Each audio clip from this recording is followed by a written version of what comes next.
Tonight on CTV, we take a look at all the abandoned bikes all across CSU's campus. Then CSU Fast 5 anchors get competitive and challenge each other to a duel. Then entertainment anchor Molly Balzer gets colorful with chalk art. Starting now.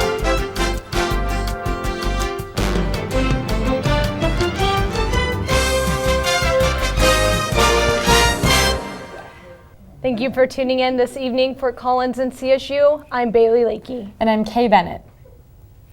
Firefighters responded to a locomotive fuel leak near LeMay and Riverside yesterday afternoon. The truck leaked an estimated 2,600 gallons of diesel fuel, with most of the fuel hitting the ground. There is no immediate danger and no evacuations were needed. The cause of the leak was a punctured tank, most likely from debris along the tracks. The Warner College of Natural Resources has introduced a new major to the campus at CSU, a Human Dimensions major. According to Tara Teal, an associate professor, the new major involves a mixture of environmental communication and protected area management. Students will not be asked to choose a concentration if they choose this major. CSU is a major biking campus. However, with all the bikes around, some are left behind. As the school year picks up, finding a parking spot for a bike can be difficult. The bike racks definitely get full a lot of the time. While a majority of spots are taken by active bikers, some are filled with abandoned bikes. I kind of get upset because I'm usually in a rush to get to class. And those bikes, they're just taking up space and no one's using it, so it's kind of frustrating. CSU does, however, have a process to get rid of these bikes. Basically, if you leave a bicycle on campus abandoned, meaning not used for 7 days, so if it's in the same spot for 7 days, it's considered abandoned. And CSU policy means that at that point we can cut the lock off and impound the bike. After bikes are impounded, they have 90 days to be picked up, after which they are handed over to serve a better purpose. What we do with the bikes is they're given to surplus property on campus here, and then surplus, they sell them for a much reduced price than at a bike shop. So it's a really great way for people to purchase the bikes that are being abandoned on campus. While CSU does have the impound system, the fastest way to free up bike spaces is for students to take responsibility of their own property. If you have a bike on campus, please take it home. Please take it off of campus if you no longer want it. Please don't leave it here and make it our problem, because it affects people who want to park their bikes in that rack. And like I said, it's just me and 4 students, so that's a lot of bikes out there for us to be in control, having to manage. If you see a bike that is not rideable or has stayed in the same place for quite a while, you can notify the Bicycle Traffic Education and Enforcement Program. Mulberry Bridge will return to two-way traffic this Friday, according to the Colorado Department of Transportation. However, the $9.6 million project on Mulberry Street will still be subject to single-lane closures between 7 a.m. and 5 p.m. for final bridge and road work through November.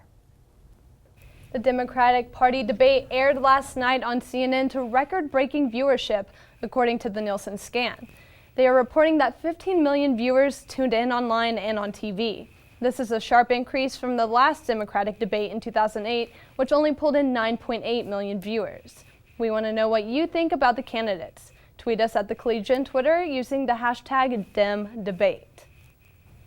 One foster mom says that there is a serious need for more foster homes in northern Colorado. Star Wars is epic. 12-year-old Caden is just like every other boy, but his home holds a remarkable story. My mom is Alicia Cowper.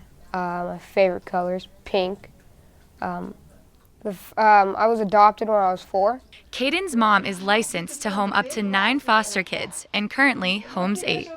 At just 16 months old, Caden was in a household where methamphetamine was cooked in the kitchen next to his high chair. Clearly, he was in a dangerous situation. I was put in a basement, a dark basement. I was locked in the basement. Today, Caden is thankful. I just went to a foster home, and that was my family right off the bat. That's the family that God planned for me to go to. A rare story compared to most foster kids who grow up moving home to home. Alicia Cowper says that each one leaves a mark on her heart. I will not replace your mother, but I will mother you. Case manager Debbie Ciancio says that adults need to get past the stigma towards foster kids and open up their home to help a child looking for a family.